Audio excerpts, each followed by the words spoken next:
लग्न होऊन 2 महिन्यांचा कालावधी झाला होता, मात्र पत्नी कोणतेच संबंध ठेवू देत नव्हती. त्यामुळे पतीने पत्नीबरोबर जे काय केलं ते अतिशय भयानक होतं आणि त्यामुळे अख्खं देहू आदरलं. पुणे जिल्ह्यातील देहू हे सर्वांनाच परिचित आहे. महाराष्ट्रातील संतभूमी म्हणून देहूची ओळख आहे.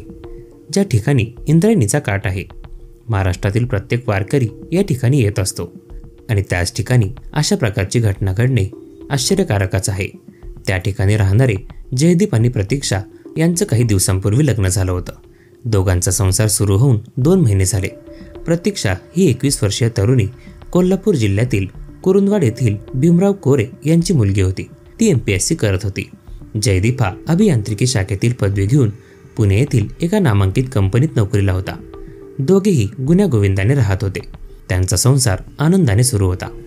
शेजारी राहणाऱ्यांबरोबरही त्यांची चांगली ओळख झाली होती.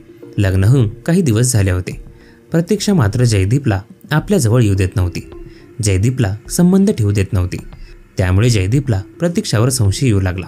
प्रतीक्षा मला जवळ काय येऊ देत नाही, माझ्याशी असं का वागत असेल, असे अनेक प्रश्न त्याच्या डोक्यात घुमत होते. पत्नी आपल्याला जवळ येऊ देत नाही, तिचे नक्कीच बाहेर संबंध असणार, असा संशय जयदीपला येत होता. याबद्दल जयदीपने तुझे कोणाशी बाहेर संबंध आहेत का, असा प्रश्न प्रतीक्षाला विचारल्यावर ती काहीच बोलत नव्हती. अखेर जयदीपने या सर्वाला कंटाळून निर्णय घेतला की आता प्रतीक्षाला माझ्याबरोबर ठेवायचं नाही. प्रतीक्षा आणि जयदीपने गुरुवारी संध्याकाळी जेवण केले. त्याने 9 वाजता प्रतीक्षाला इंद्रायणी नदीच्या तीरावर फिरायला नेले. खूप दिवसांनी जयदीपने फिरायला बाहेर आणले म्हणून प्रतीक्षा आनंदित होती. तिला खूप छान वाटत होते.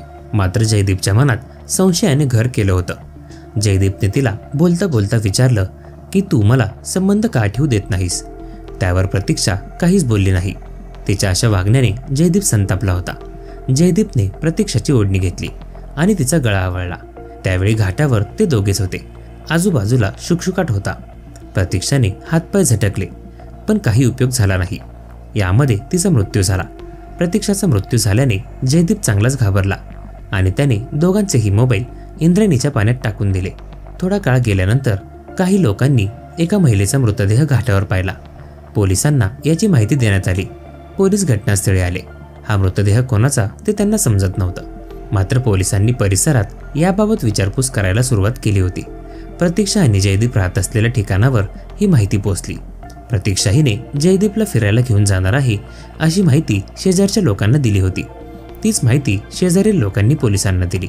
पोलिसांनी त्यानुसार जयदीपचा माग काढायला सुरुवात केली. पोलिसांनी अखेर जयदीपला ताब्यात घेतलं. त्याला पश्चाताप होऊ लागला. आपण खूप मोठी चुकी केली आहे हे त्याच्या लक्षात आले.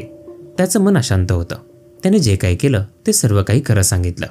देहू गावात प्रतीक्षाच्या मृत्यूने हळहळ व्यक्त होत होती. प्रतीक्षा सोडून गेल्याने आई वडील देखील शांत होते. जयदीपने जे काही केलं होतं ते रागाच्या भरात केलं होतं. पण प्रतीक्षाचे आई वडील मुलीपासून पोरके झाले. तर चांगला संसार चालू असताना जयदीप जेलमध्ये गेला. मित्रांनो, राग अनावर झाला तर शांत राहण्याचा प्रयत्न करा, अन्यथा रागाच्या भरात खूप काही गोष्टी घडून जातात आणि नंतर उरतो तो फक्त पश्चाताप.